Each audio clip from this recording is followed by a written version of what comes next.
दोस्तों, दुनिया में आज भी ये बहस जारी है कि इस पृथ्वी पर भूतों का अस्तित्व होता है या नहीं। कई लोगों को भूतों से पाला पड़ा है। वो ये दावा करते हैं कि भूत होते हैं, लेकिन जिन लोगों का भूतों से कभी पाला नहीं पड़ा है वो लोग आज भी इस बात को नकारते हैं कि भूतों जैसी चीज़ कोई नहीं होती है। लेकिन हम विदेशों की बात करें, यूरोपियन देश जो विकसित देश हैं, वहाँ के वैज्ञानिक भी अब ये मानने लगे हैं कि इस पृथ्वी पर भूतों जैसी कोई चीज़ होती है। आज मैं आपको एक ऐसी घटना सुनाता हूँ जिससे कि आप भी मानने लग जाएंगे कि नहीं, इस पृथ्वी पर भूतों का अस्तित्व है। बात 1978 की है और वो दिन था 17 अक्टूबर का। सुबह के 6 बजे थे और सारे लोग बाह कस्बे से यमुना नदी की तरफ चले जा रहे थे। बाह कस्बा आगरा से 40 किलोमीटर दूर चंबल के बीहड़ों के बीच में बसा हुआ है। और मैं इस कस्बे के बारे में आपको थोड़ा सा बताऊं तो ये वही कस्बा है, यहाँ से 12 किलोमीटर दूर हमारे पूर्व प्रधानमंत्री माननीय अटल बिहारी वाजपेयी जी का पुरखों का गांव है, उसका नाम है बटेश्वर। बटेश्वर इसलिए भी फेमस है कि यमुना किनारे यहाँ पर 101 मंदिर बने हुए हैं और ये उत्तर भारत का एक बहुत बड़ा तीर्थ स्थल भी माना जाता है। तो और एक बात और भी है, ऐतिहासिक तथ्यों की बात करें तो इसी बाह कस्बे में औरंगजेब का जो भाई था जिसका नाम था दारा शिको, जब औरंगजेब और दारा शिको के बीच सत्ता का संघर्ष हुआ था तो दारा शिको इसी बीहड़ में आकर के इसी बाह शहर में रुका था और यहीं आसपास कई शहरों में वो रहता था, छुपता था। काफ़ी साल संघर्ष के बाद में जब औरंगजेब के साथ युद्ध हुआ था तो उसकी यहीं पर मृत्यु हो गई थी। अब बात करें हम भूतों की तो वो दिन था 17 अक्टूबर 1978 का। बाह कस्बे की वो सुबह सभी लोग यमुना नदी की तरफ चले जा रहे थे। मुझे याद है उस समय मैं कक्षा 5 में पढ़ता था और मेरी उम्र उस समय लगभग 10 साल के आसपास रही होगी। मैं सुबह सुबह उठा था तो मैंने देखा आज सारे लोग ये यमुना नदी की तरफ क्यों चले जा रहे हैं। मैं घर से निकलकर आगे की तरफ गया, वहाँ एक बुजुर्ग के सामने खड़ा हो गया। मैंने पूछा कि काका इधर ये सारे लोग क्यों जा रहे हैं, क्या हुआ है। उन्होंने बताया कोई एक्सीडेंट हो गया है। मैं सोच में पड़ गया, यमुना में ना तो नाव चलती है, ना कोई हाईवे है, ना इधर कोई गांव है, यहाँ एक्सीडेंट कैसे हो सकता है। सब लोग यही सोच रहे थे कि ये आखिर एक्सीडेंट हुआ है तो हुआ कैसे। आश्चर्य की बात थी सभी के लिए। खैर मैं भी उन लोगों के साथ साथ चलने लगा और 1-1.5 किलोमीटर चलने के बाद में उस स्थान पर पहुंच गया जहां पर ये एक्सीडेंट हुआ था। यमुना के अंदर कई गोताखोर कुछ ढूंढने का प्रयास कर रहे थे। किनारे पर एक क्रेन खड़ी थी जिसमें रस्सियां बंधी हुई थी और उस रस्सी के माध्यम से यमुना के अंदर कोई चीज़ थी उसको बांधने का प्रयास कर रहे थे गोताखोर। और काफ़ी पुलिस वाले वहाँ भी वो भी कुछ ढूंढने का प्रयास कर रहे थे। खैर मैं देख रहा था और देखते देखते मैं इधर उधर घूमने लगा और घूमते घूमते मैं यमुना के किनारे थोड़ा आगे निकल गया क्योंकि यहाँ घना जंगल था, बहुत सारी झाड़ियाँ थी यमुना किनारे। तो मेरी नज़र वहाँ पर झाड़ियों के बीच में कुछ टोपियों पर पड़ी। ये टोपी बड़ी रंग बिरंगी थी और इन टोपियों को देखकर मुझे लगा कि ये तो वो टोपियाँ हैं जो शादियों में बैंड बजाने वाले यूज करते हैं। मैं वहाँ पर वापस गया, साहब से बोला कि साहब वहाँ कुछ टोपियाँ पड़ी हुई हैं। साहब ने एक गोताखोर को भेजा और उन टोपियों को मंगाया। उन टोपियों पर लिखा था अशोका बैंड बाह। मुझे समझते देर न लगी कि हो ना हो इसके अंदर कुछ बस वगैरह है, उसमें ये बैंड वाले हों, बारात हो। खैर थोड़ी देर बाद प्रयास किया गया और प्रयास के बाद में क्रेन की मदद से एक मिनी बस थी जो उस यमुना नदी से बाहर निकाली गई।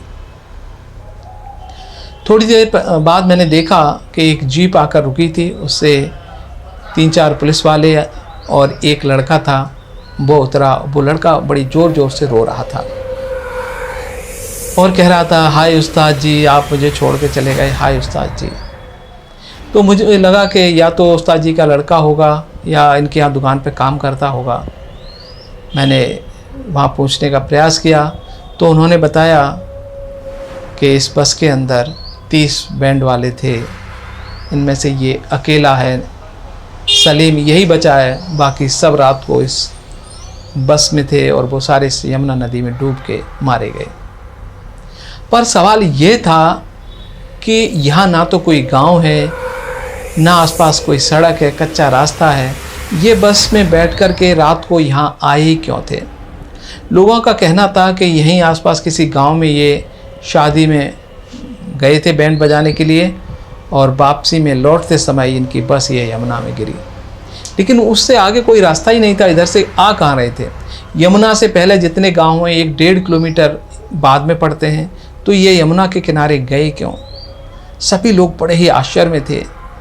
लेकिन एक बुजुर्ग ने बताया कि ये घटना कोई नई नहीं है, हर 2-3 साल में इस स्थान पर कोई ना कोई एक्सीडेंट, कोई ना कोई घटनाएं यहाँ पर वर्षों से होती रही हैं। तो उसने कहा कि यहाँ पर रात को कई लोगों ने देखा है कि बारातें निकलती हैं और वो ज़्यादातर दीपावली के बाद अक्टूबर के महीने में 1 महीने का समय होता है, उसी दरमियान ये एक्सीडेंट होते हैं और उसी दरमियान लोगों को यहाँ बारात दिखाई देती है। तो जब इसका इतिहास खंगाला गया तो पाया कि यहाँ जो खंडर है यमुना से 1-1.5 किलोमीटर आगे, वहाँ एक गांव हुआ करता था और उस गांव में वो रात थी 17 अक्टूबर की, एक गांव में बारात आई हुई थी। धूमधाम से शादी हो रही थी, लेकिन उसी समय औरंगजेब की सेना इसी गांव पे धावा बोला था और उनका आरोप था कि इस गांव में उसका भाई है दारा शिकोह, वो छुपा हुआ है। और उन्होंने इतनी बुरी तरह से मारकाट मचाई थी कि पूरी बारात, दूल्हा दुल्हन, पूरा गांव ख़त्म कर दिया था। उसके बाद से ही ये खंडर पड़े हुए हैं और मुझे लगता है कि वो शादी अधूरी रह गई थी, इसीलिए वो शादी हर साल इसी समय इसी तारीख को होती है। और जो इस शादी में शामिल हो जाता है कोई व्यक्ति, और वो भूत उसको मार देते हैं। खैर अभी तक ये क्लियर नहीं था कि भूतों ने मारा, ये एक्सीडेंट है।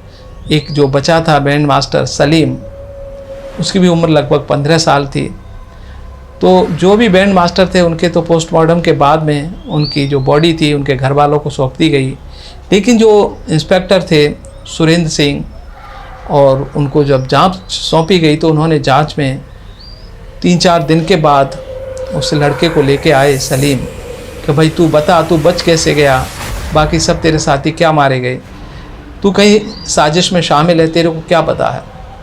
तो उस सलीम ने बताया कि आज से लगभग 1 महीने पहले एक व्यक्ति मेरी दुकान पे आया था बाह में, उसे कोई बैंड बुक कराना था शादी के लिए। तो उसने एक गांव का एड्रेस दिया था, वो कहा था कि इस जगह पे आना, यमुना से 1 किलोमीटर पहले गांव है, नाम भी बताया था और पैसे वैसे दे के नहीं गया था, लेकिन तारीख बताया था और कहा था कि हम आपको दिन में बस भिजवा देंगे, उसमें बैठ के आ जाना। लेकिन उस व्यक्ति का बर्ताव बड़ा अजीब था, बहुत छोटे जवाब दे रहा था, ज़्यादा बोलता नहीं था। तो जो कल जो बस आई थी उन बैंड बाजों को लेने, वो मिनी बस थी। तो जब शाम के लगभग 6 बजे बस आई थी और जब बस रुकी, जब बैंड वाले उसमें बैठने लगे तो उसमें एकदम से ऐसा लग रहा था इसमें बहुत सारे लोग बैठे हुए हैं, आवाज़ें आ रही थी। तो बैंड वाले लोग थे, उन्होंने कहा इसमें तो बहुत भीड़ है, बैठेंगे कैसे। तो ड्राइवर ने कहा आप गेट खोल के अंदर तो आइए। तो जैसे ही गेट खोला तो पूरी बस खाली थी। तो उस समय कुछ ऐसा अजीब सा लगा था। फिर थोड़ी देर बाद छत के ऊपर से आवाज़ें आने लगी, तो बैंड वालों ने सोचा कि शायद वो लोग जो थे वो छत के ऊपर चले गए होंगे। खैर बस उनको लेकर रवाना हुई और धीरे धीरे वो इसी गांव की तरफ बढ़ रही थी। और उस सलीम ने बताया कि जिस गांव से थोड़ी दूर पहले मेरे पास जो मैं बैंड बाजे बजाए जाते हैं, तो मेरे पास जो झनकार होती है वो ऐसे ऐसे करके बजाते हैं, वो मैं खिड़की के बाहर ऐसे निकाल के उसको देख रहा था, बजाने का प्रयास कर रहा था, तो वो वहीं पर गिर गई। तो मैंने बस रुकवाने का प्रयास किया कि मेरी वो झनकार गिर गई है, प्लीज़ बस रोक दो। लेकिन उस ड्राइवर ने बस को नहीं रोका। उसने कहा कि अब तो ये अपनी मंजिल पर ही रुकेगी। और उस बस जो थी वो इस गांव पे आके रुकी। उस समय तक लगभग 8 बज चुके थे। यहाँ बहुत सारी तेज़ रोशनी थी, बहुत सारी तैयारियाँ हो रही थी और शादी जैसे होने वाली हो। और बारात वगैरह खाना वगैरह चल रहा था। तो मैंने उस्ताद जी से कहा था कि मेरा वो झनकार गिर गया, यहीं पास में ही है और मैं उसको ढूंढ के ले आता हूँ। उस्ताद जी ने कहा पहले खाना वाना खा ले, अभी खाना चल रहा है, फिर खाना मिले नहीं मिले। तो मैं उनके साथ में खाना खाने बैठ गया, लेकिन खाना खाया तब भी कुछ अजीब सी घटनाएं हो रही थी, शक तो मुझे हो रहा था। तो उसने बताया कि जो खाने में बहुत सारे तरह तरह के व्यंजन थे जो हमने आज तक सुने भी नहीं हैं, देखे भी नहीं हैं, और लोग थे जो उस बारात में उनको भी हमने कभी नहीं देखा। पुराने ज़माने के कपड़े पहने हुए थे, राजशाही ठाट जैसे पुराने राजाओं के कपड़े देखते हैं मुग़ल काल में, उस तरह के कपड़े थे। तो बहुत ही सुंदर बारात थी, सजावट भी बहुत थी, बहुत अच्छा खाना लगा, बहुत पेट भर के खाना खाया। लेकिन थोड़ी देर बाद वो ऐसा लगा कि हमने कुछ खाया ही नहीं है। सभी कह रहे थे हम तो वापस भूख लगने शुरू हो गई है। तो जब उनसे कहा तो कह ठीक है, थोड़ी देर में वापस आपको खाना मिल जाएगा। खैर बारात चढ़ने की तैयारी होने शुरू हो गई थी, और तो मैंने सोचा कि अभी समय है, तो मैं उस अपने झनकार को ढूंढने उस गांव से मैं निकल पड़ा। और मैं थोड़ी देर चलता गया, लेकिन मुझे कहीं मिला नहीं। और 1-2 किलोमीटर में चलता गया तो मुझे मेरा झनकार मिल गया। और जब झनकार मिल गया तो मैंने जब वापस मुड़ के देखा कि अब चलते हैं, और मैंने दौड़ना शुरू किया, लेकिन मुझे कोई गांव नज़र नहीं आया। मैंने देखा कि यहाँ एक पेड़ खड़ा है, इसी पेड़ के इधर राइट साइड में यहाँ गांव था, यहाँ से मुड़े थे, लेकिन बहुत ढूंढता रहा, मुझे कुछ भी नहीं मिला। और थक हार करके मैं वापस पैदल अपने घर की तरफ रवाना हो गया। सुबह तक मैं घर पहुंच गया था और घर पर सो गया, लेकिन जब सुबह मैं दुकान पे गया तो उस्ताद भी नहीं आए थे, अभी तक दुकान बंद थी। और मैं उस्ताद जी के घर गया, पूछा था कि उस्ताद जी तो अभी तक आए नहीं हैं। लेकिन थोड़ी देर के बाद ये सूचना मिली कि जो बारात चढ़ाने के लिए यहाँ से जो बैंड गया था बाहर से, उसके जो बस थी वो यमुना में डूब गया, एक्सीडेंट हो गया।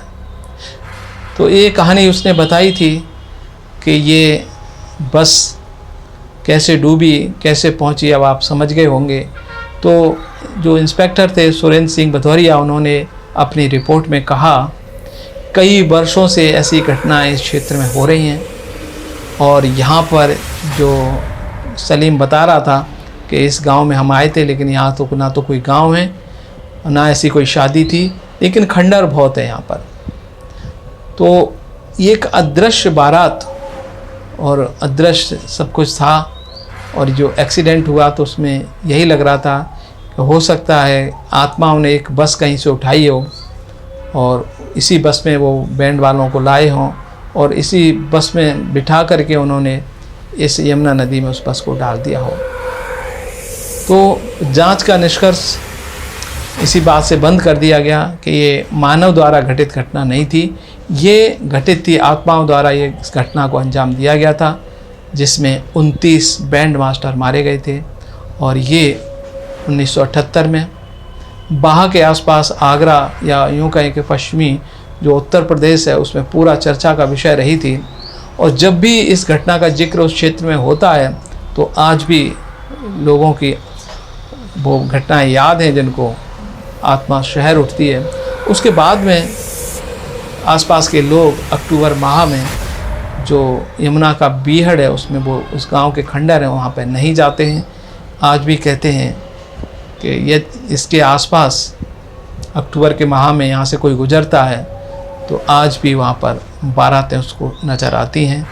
अगर आपको कभी वहाँ जाने का मौका मिले अक्टूबर माह में तो आप बाह के लोगों से ज़रूर पूछना क्या आज भी आप लोगों को ऐसी चीज़ें दिखाई देती हैं और आपको ये घटना कितनी सच लगती है कि इस घटना को आत्माओं ने अंजाम दिया था।